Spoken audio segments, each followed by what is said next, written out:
Hey, it's Adele from Let's Get Inkie, and today we're diving into a bit of a procrastination page.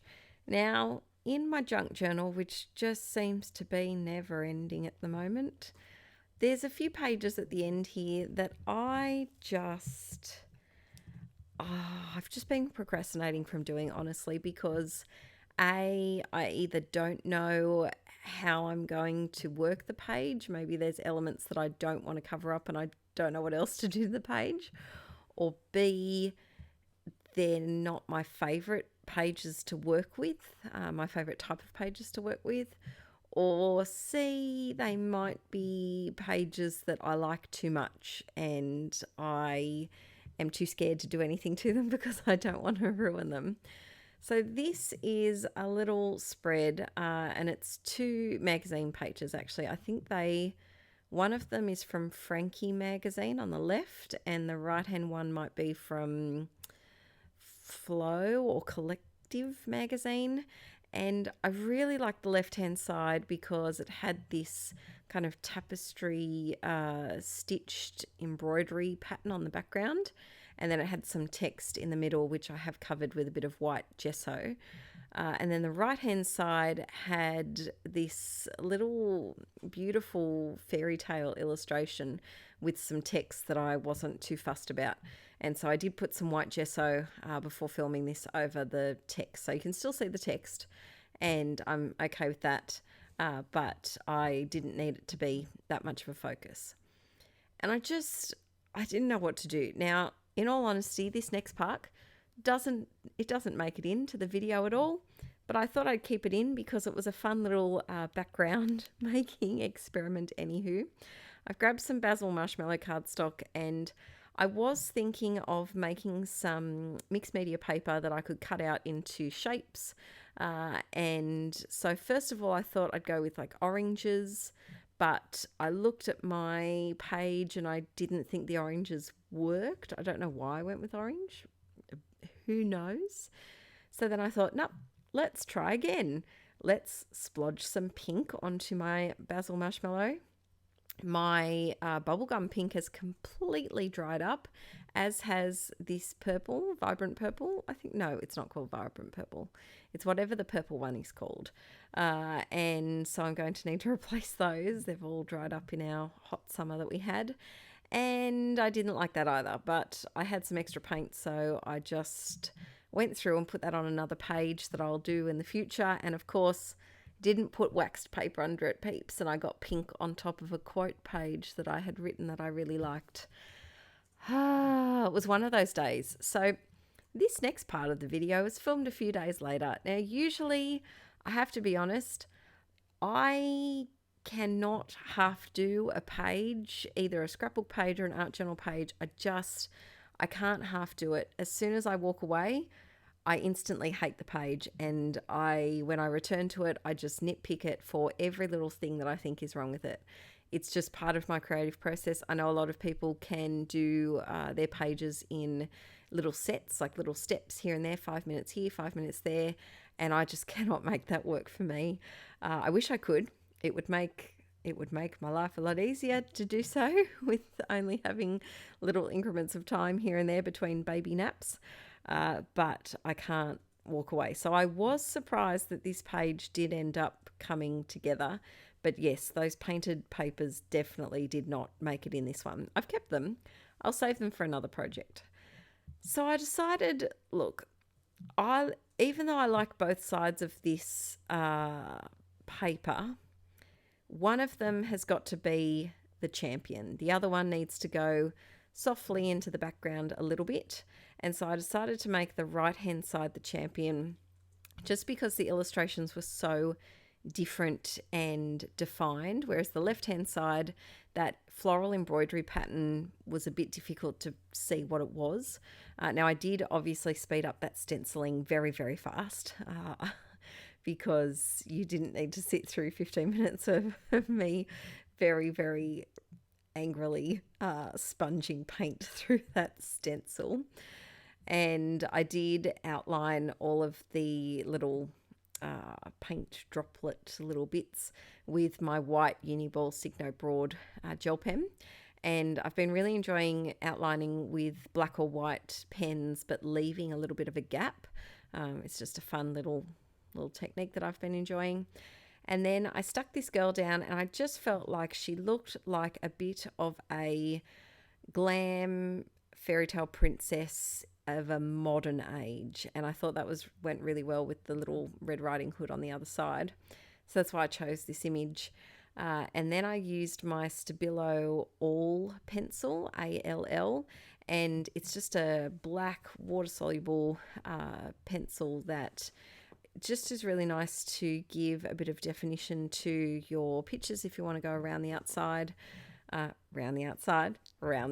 I really can't, I'm sorry, I can't say around the outside without jumping into an Eminem reference. And if you're an old school inklet, you have heard many around the outside reference in videos.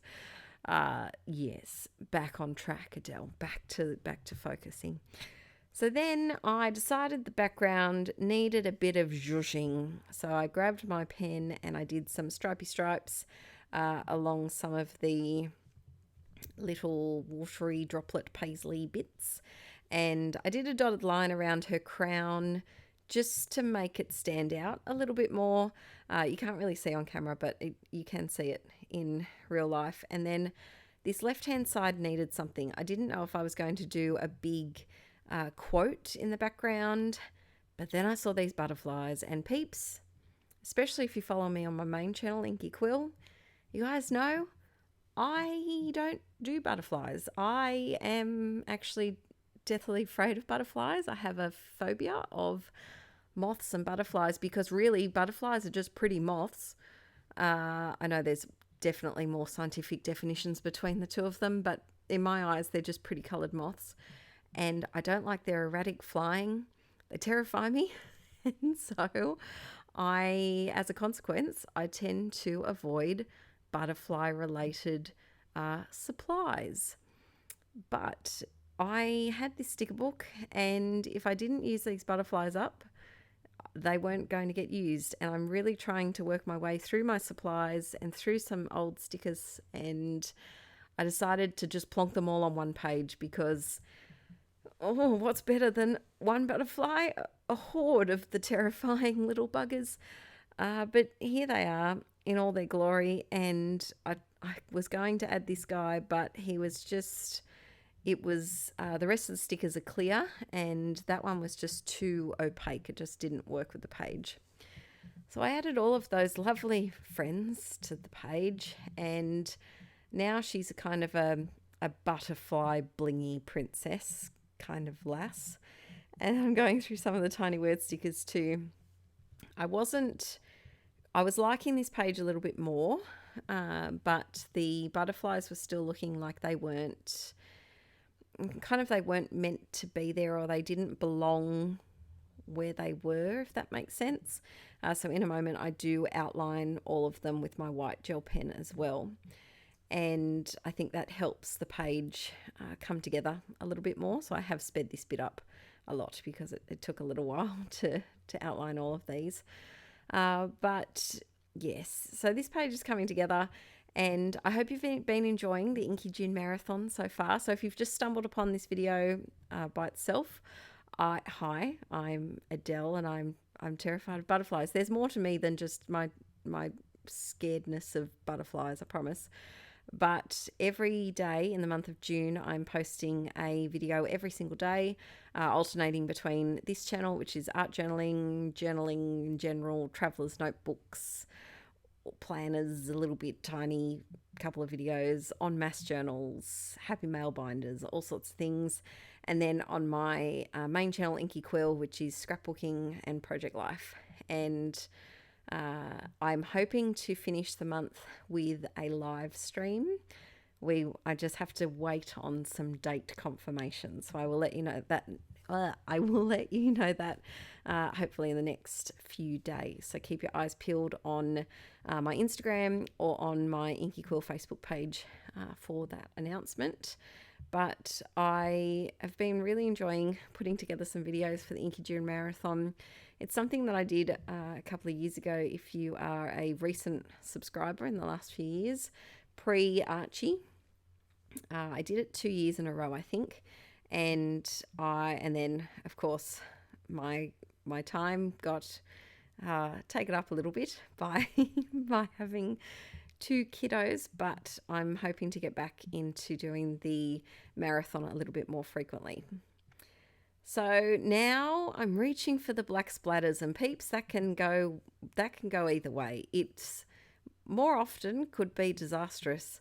Often because I don't cover up the faces before I do the splatters, which is a big no-no. So please cover up your focal image, or if you're doing this on a scrapbooking page, cover up your photo, because it's inevitable that you get a little extra. There we go. I finally realized, and instead I'm just going to splat all over my paint palette, which also isn't a good idea. I would cover it up with a piece of paper or something that you don't really care about, not your paint palette. And yes, just something a bit better than that. Oh dear. So I did some black splatters because I felt like she needed a bit of grunging. She was looking a bit too perfect, and I felt with that black Stabilo all pencil around the outside, I just felt like it needed something else dark, and so that's why I went with the black for the splatters. And then I kept this. This was actually from, if you watched my last Journal With Me video, I was going to use this quote because it was a Traveler's Notebook insert layout. Is that what it? No, spread about Archie changing from a cot to a bed. And I really wanted to use that quote for that, but it just didn't fit. And so I was really glad that I could actually use it for this page, which was nice. I'm also adding a few teeny little stars in the background. You can't really tell on camera because they're so tiny, but in person you can see them, and they do make quite a difference to the splatters. It kind of gives you makes you second glance it and look a bit deeper into the little clusters of butterflies and things, which I don't particularly want to do, because butterflies, no thank you very much. Let me know in the comments, do you have a phobia that is just irrational to a lot of other people? My 2 biggest phobias, one is butterflies and the other one is trees. Yep, I love nature, but no, I'm terrified of trees as well. There's a name for it. I've forgotten what it is. There's 2 types of tree phobias, and I'm scared of the one of things like falling out of them. But yes, so there you go. Let me know your strange phobia.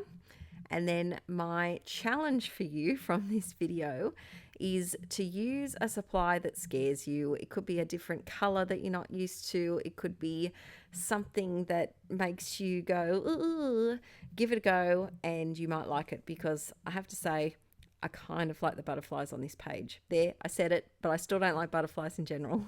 All right, peeps, thanks for joining me today, and I'll see you tomorrow on Inkie Quill with a new video. Don't forget to give this video a thumbs up if you enjoyed it, and thanks for watching. Bye.